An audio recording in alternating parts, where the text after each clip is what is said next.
श्री कृष्ण परब्रह्मणे नमः। महाभारत रहस्य का पहला भाग में हम लोग कई रहस्य जान लेते। अभी महाभारत रहस्य का दूसरा भाग, इस भाग में हम लोग कुछ जान सकते हैं कि यहाँ महाभारत युद्ध के नियम और सेना की स्थिति का रहस्य, कौरवों की ओर सहयोगी जानपद को क्या है, कौरवों की ओर से युद्ध में लड़े थे नायक का नाम, पांडवों की ओर के जनपद, उनके लड़ाई के लिए जो कुछ योद्धा आए उनका नाम, तटस्थ जानपद का नाम, और पितामह भीष्म की सलाह पर दोनों दलों में एकत्र होकर युद्ध के कुछ नियम बनाए, इसके रहस्य, और एक रात के लिए जी सभी योद्धा का उत्थापन, और महाभारत की महिलाएं का विवरण, ये सब दूसरे भाग में हम लोग जान कर सकते हैं। और आखिर युद्ध के बाद बचे हुए लोगों का क्या हुआ, ये अवश्य समझना पड़ता है। और प्रार्थना, यदा यदा हि धर्मस्य ग्लानिर्भवति भारत अभ्युत्थानमधर्मस्य तदात्मानं सृजाम्यहं परित्राणाय साधूनां विनाशाय च दुष्कृतां धर्मसंस्थापनार्थाय संभवामि युगे युगे युगे युगे। श्री कृष्ण नमस्तुते। अर्जुन सशरीर इंद्र सभा में गया तो उसके स्वागत में उर्वशी, रंभा आदि अप्सरसाओं ने नृत्य किए। अर्जुन के रूप सौंदर्य पर मोहित हो उर्वशी उसके स्थान पर गई और प्रणय निवेदन किया। साथ ही इसमें कोई दोष नहीं लगता। इसके पक्ष में अनेक दलीलें भी दी, किंतु अर्जुन ने अपने दृढ़ इंद्रिय संयम का परिचय देते हुए इस निवेदन को नकार दिया। अर्जुन ने कहा कि मेरी दृष्टि में कुंती, माद्री और सची का जो स्थान है वही तुम्हारा भी है। तुम पूर्ववंश की जननी होने के कारण आज मेरे लिए परम गुरु स्वरूप हो। उर्वशी अपने कामुक प्रदर्शन और तर्क देकर अपनी काम वासना तृप्त करने में असफल रही तो क्रोधित होकर उसने अर्जुन को 1 वर्ष तक नपुंसक होने का शाप दे दिया। इस शाप के चलते अज्ञातवास के समय अर्जुन ने विराट के महल में नर्तक वेश में रहकर विराट की राजकुमारी को संगीत और नृत्य विद्या सिखाई थी। तत्पश्चात हो गए थे। शाप अर्जुन का वर हो गए। महाभारत के युद्ध में अश्वत्थामा ने ब्रह्मास्त्र छोड़ दिया था, जिसके चलते लाखों लोग मारे गए थे। अश्वत्थामा के इस कृत्य से कृष्ण क्रोधित हो गए थे और उन्होंने अश्वत्थामा को शाप दिया था कि तू इतने वधों का पाप देता हुआ, कितने मालूम है ना, लगभग 3000 वर्ष तक निर्जन स्थान में भटकेगा। तेरे शरीर से सदैव रक्त की दुर्गंध निसृत होती रहेगी। तू अनेक रोगों से पीड़ित रहेगा। व्यास ने श्री कृष्ण के वचनों का अनुमोदन किया। एक बार मैत्रेय महर्षि हस्तिनापुर पधारे। धृतराष्ट्र महर्षि मैत्रेय के आते ही अपने पुत्रों सहित उनके सेवा या सत्कार करने लगे। विश्राम के बाद धृतराष्ट्र और उनके पुत्रों से उनकी वार्तालाप हुई। उन्होंने इस बीच दुर्योधन से कहा, तुम जानते हो पांडव कितने वीर और शक्तिशाली है, तुम्हें उनकी शक्ति का अंदाजा नहीं है। शायद इसलिए तुम ऐसी बात कर रहे हैं, इसलिए तुम्हें अनेक साथ मेल कर लेना चाहिए। मेरी बात मान लो, गुस्से में ऐसा अनर्थ मत करो। मैत्रेय महर्षि की बात सुनकर दुर्योधन को क्रोध आ गया और वह व्यंग्यपूर्व मुस्कुराते हुए पैर से जमीन कुरेदने लगा। और हद तो तब हो गई जब उसने अपनी जांघ पर हाथ से थाल ठोक दी। दुर्योधन की यह उद्दंडता देखकर महर्षि क्रोध आया। तब उन्होंने दुर्योधन को शाप दिया, तू मेरा तिरस्कार करता है, मेरी बात शांतिपूर्वक सुन नहीं सकता। जो उद्दंडी जिस जंघा पर तू ताल ठोक रहा है, उस जंघा को भी अपनी गदा से तोड़ देगा। जब घटोत्कच पहली बार अपने पिता भीम के राज्य में आया तो अपनी माँ, कौन है ना, हिडिंबा की आज्ञा के अनुसार उसने द्रौपदी को कई सम्मान नहीं दिया।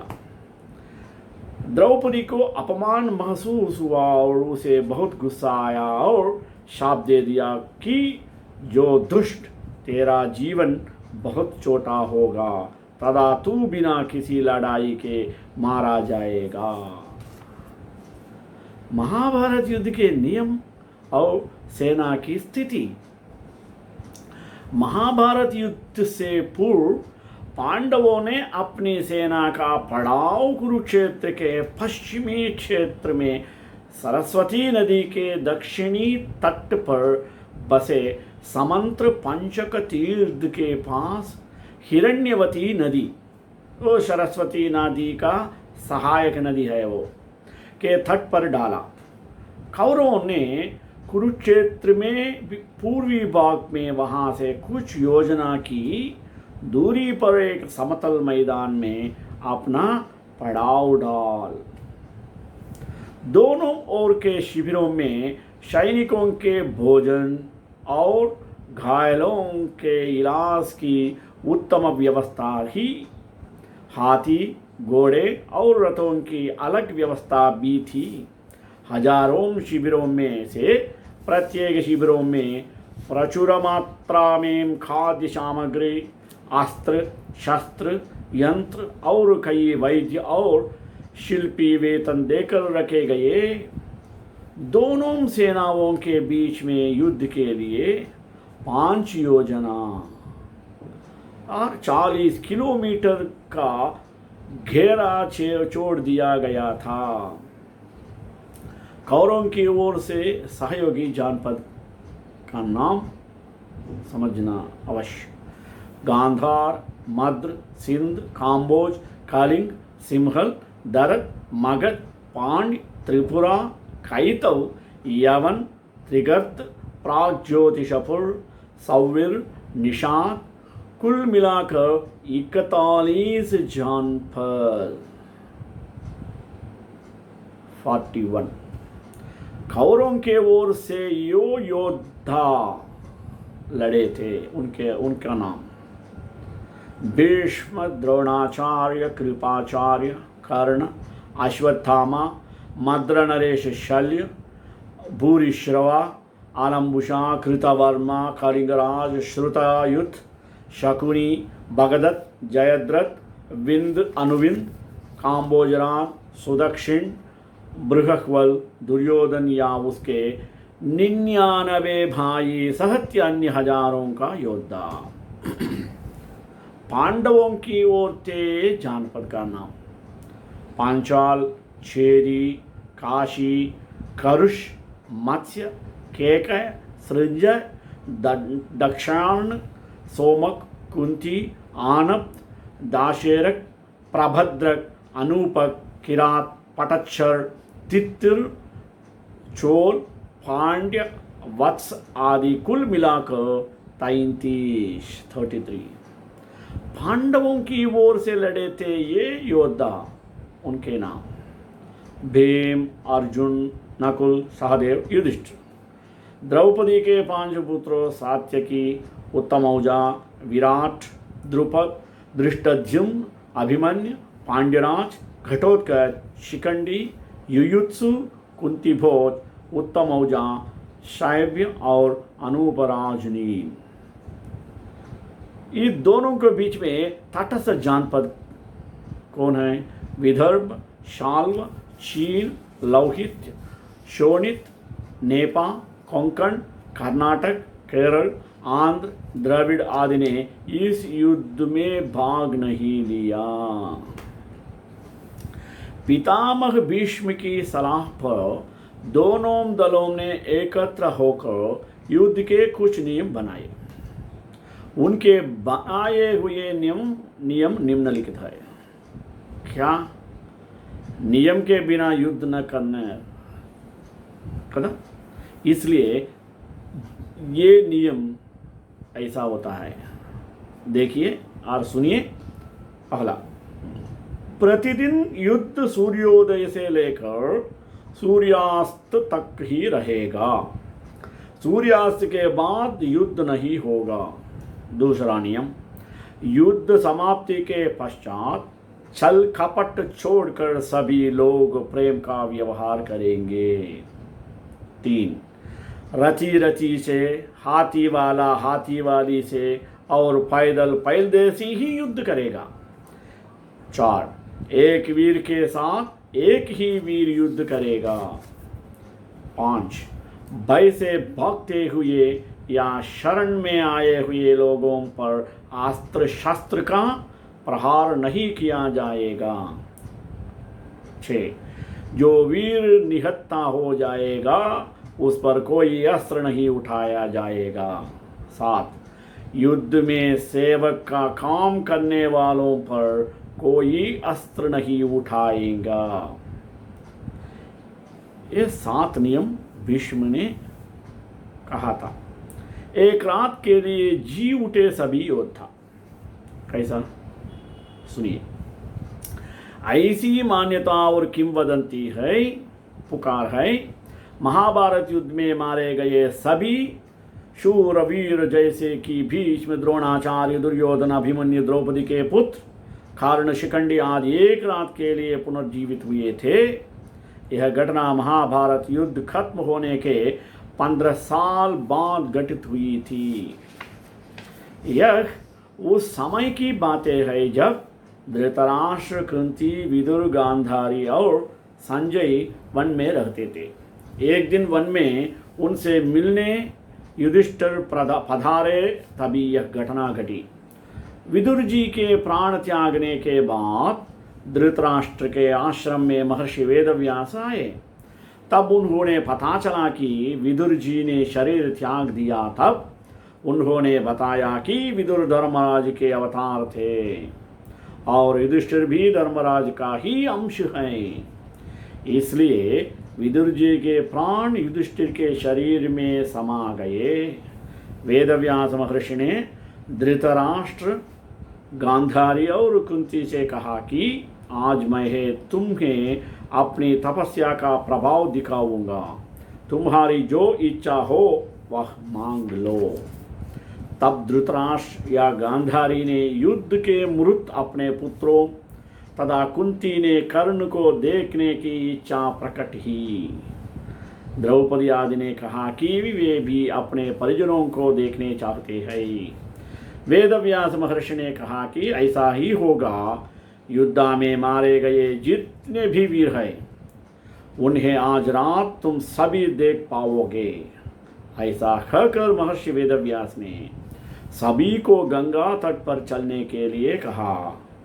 वेदव्यास महर्षि के कहने पर सभी गंगा तट पर एकत्रित हो गए और रात होने का इंतजार करने लगे। रात होने पर महर्षि वेदव्यास ने गंगा नदी में प्रवेश किया और पांडव या कौरव पक्ष के सभी मृत योद्धाओं का आवाहन किया। थोड़ी ही देर में भीष्म, द्रोणाचार्य, कर्ण, दुर्योधन, दुशासन, अभिमन्यु, धृतराष्ट्र के सभी पुत्र, घटोत्कच, द्रौपदी के पांचों पुत्र, राजा द्रुपद, धृष्टद्युम्न, शकुनी, शिखंडी आदि वीर जल से बाहर निकल आए। उन सभी के मन में किसी भी प्रकार का अहंकार या क्रोध नहीं था।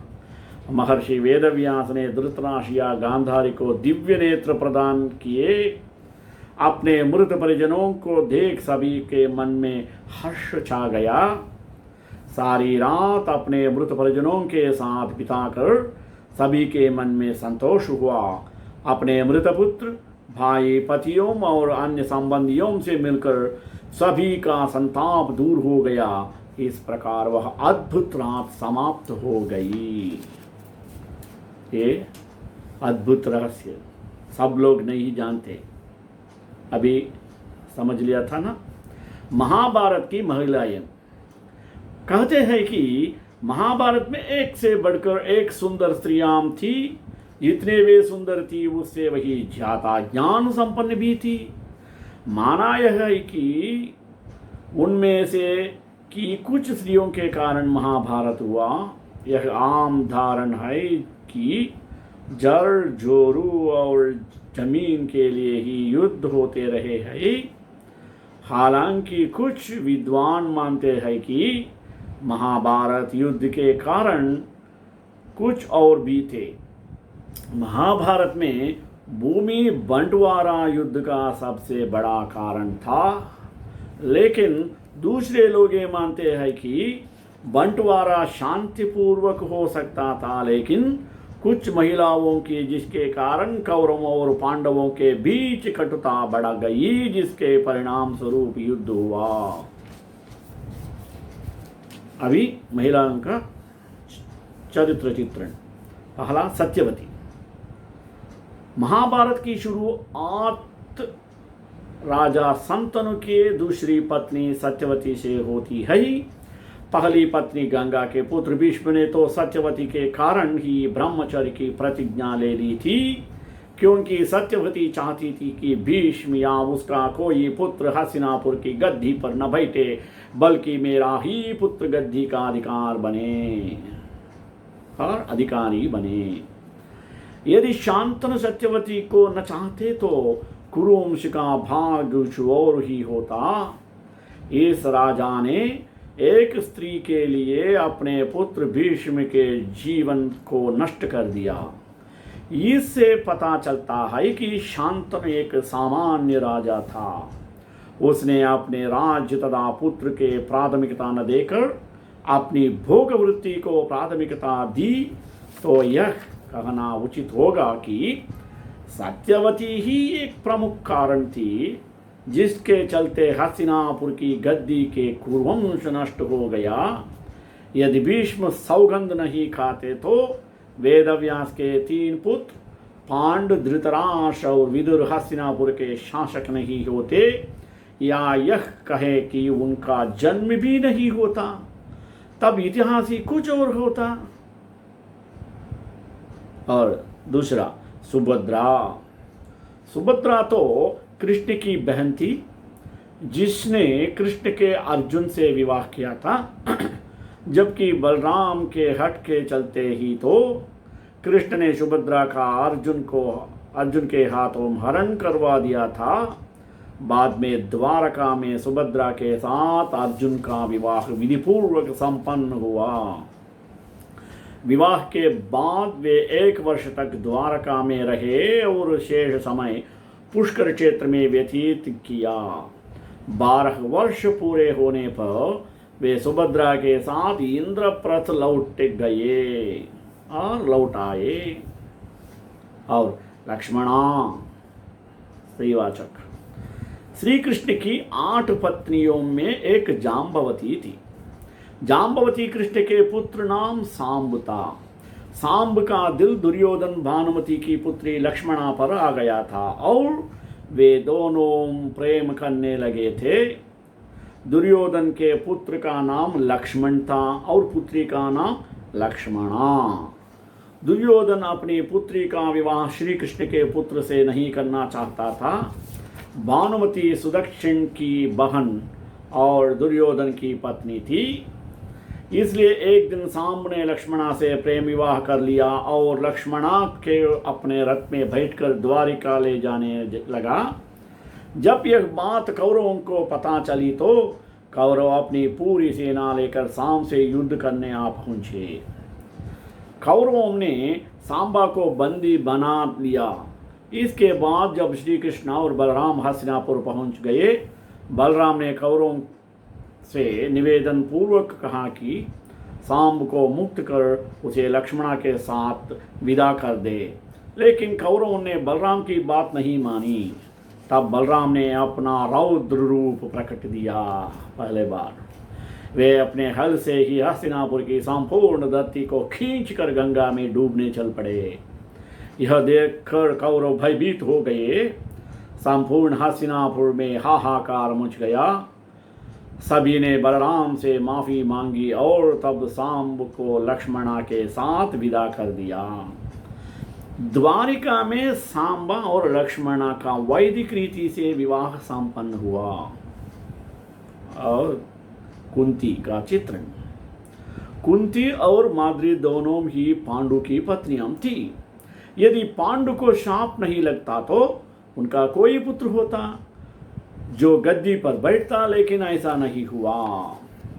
लेकिन पांडु के आग्रह पर कुंती ने एक एक बार कई देवताओं को आवाहन किया। इस प्रकार माद्री ने भी देवताओं को आवाहन किया। तब कुंती की को 3 और माद्री को 2 पुत्र प्राप्त हुए, जिनमें युधिष्ठिर सबसे ज्येष्ठ थे। कुंती के अन्य पुत्र थे भीम और अर्जुन तथा माद्री के पुत्र थे नकुल और सहदेव। कुंती ने धर्मराज, वायु एवं इंद्र देवता का आवाहन किया था, तो माद्री ने अश्विन कुमारों को आवाहन किया। एक दिन वर्षा ऋतु का समय था और पांडव और माद्री वन में विहार कर रहे थे। उस समय पांडव अपने काम वेग पर नियंत्रण न सक रखे और माद्री के साथ सहवास करने को उतावले हो गए। और तब ऋषि का शाप महाराज पांडु के मृत्यु के रूप में फलित हुआ। माद्री पांडु की मृत्यु बर्दाश्त नहीं कर सकी और उनके साथ सती हो गई। यह देखकर पुत्रों को पालन पोषण का भार अब कुंती पर आ गया था। उसने अपने माया के जाने के बजाय हस्तिनापुर का रुख किया। हस्तिनापुर में रहने वाले ऋषि मुनि सभी पांडवों का राजा पांडु का राज मानते थे, तो वे सभी मिलकर पांडवों को राजमहल छोड़कर आ गए। कुंती के कहने पर सभी ने पांडवों को पांडु का पुत्र मान लिया और उनका स्वागत किया। राजमहल में कुंती का सामना गांधारी से भी हुआ। कुंती वासुदेव जी की बहन और भगवान श्री कृष्ण की बुआ थी, तो गांधारी गंधार नरेश की पुत्री और राजा धृतराष्ट्र की पत्नी थी। अब गांधारी धृतराष्ट्र आंखों से ही नहीं मन से भी अंधों की भांति व्यवहार करते थे, इसलिए गांधारी और शकुनी को अप्रत्यक्ष रूप से सत्ता संभालनी पड़ी। गांधारी को यह चिंता सताने लगी थी कि कहीं कुंती के पुत्र सिंहासन रूढ़ न हो जाए।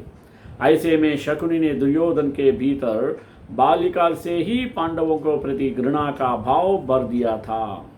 द्रौपदी पांडवों के पत्नी द्रौपदी के इस युद्ध का सबसे बड़ा कारण माना जाता है।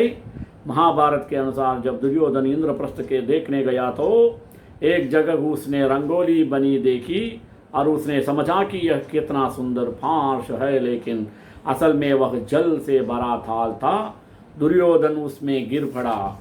भ्रमवश उसके गिरने पर द्रौपदी जोर से हंसने लगी और उसके मुंह से निकल गया, अंध का पुत्र भी अंधा। बस यही बात दुर्योधन के दिल में तीर की तरह घंस हुई। हालांकि बाद में द्रौपदी के अपनी गलती का यह एहसास भी हुआ था, लेकिन व्यंग्य में कहे गए शब्द का जो असर होना चाहिए था वह हो चुका था। दुर्योधन ने अपने इस अपमान का बदला लेने की ठान ली थी। शकुनी ने इस अपमान का बदला लेने की एक तरकीब बतलाई। उसने दुर्योधन से कहा कि पांडवों का द्यूत क्रीड़ा खेलने के लिए आमंत्रित किया जाए। उन्होंने कहा कि राज बंटवारे का निर्णय अब इस खेल का माध्यम से सही होगा। द्यूत क्रीड़ा न खेली गई होती तो शायद युद्ध भी नहीं होता। पांडवों ने दुर्योधन के आमंत्रण को स्वीकार कर लिया। उन्होंने अपने भाग्य का निर्णय द्यूत खेल पर छोड़ दिया। लेकिन पांडव तो इस खेल में माहिर नहीं भी, फिर कैसे वे यह खेलने के लिए तैयार होएगा। उनका मानना था कि यह खेल भाग्य पर निर्भर है, न कि चाल छल या कपट पर। भगवान कृष्ण ने इस खेल का विरोध किया था, लेकिन पांडव नहीं माने। श्री कृष्ण ने कहा कि फिर इसे बुरे खेल में मैं साथ नहीं दूंगा। भगवान कृष्ण ने गीत में कहा भी है कि सबसे बुरे खेलों में द्यूत क्रीड़ा है। पांडव खेल में एक के बाद एक राज हारते हुए फिर उन्होंने उनके पास की वस्तुओं भी दांव पर लगा दी। अंत में उन्होंने द्रौपदी को भी दांव पर लगा दिया। बस यही से युद्ध की नींव रख दी गई। द्रौपदी का चीरहरण होते हुए सबसे देखा, लेकिन भगवान कृष्ण ने अंत में पहुंचकर द्रौपदी की लाज बचाई। यह महाभारत का सबसे बड़ा टर्निंग पॉइंट था। आखिर युद्ध के बाद बचे हुए लोगों का क्या हुआ, यह भी रहस्य है ना। सुनिए, पांडव पक्ष में विराट के पुत्र उत्तर शंख और श्वेत सात्यकी के 10 पुत्र, अर्जुन का पुत्र इरावन, द्रौपदी की 5 पुत्र, धृष्टद्युम्न, शिखंडी, कौरव पक्ष के कलिंगराज, भानुमान, केतुमान, अन्य कलिंग वीर, प्राच्य, सौवीर, क्षुद्रक और मालवी वीर आदि सभी मारे गए।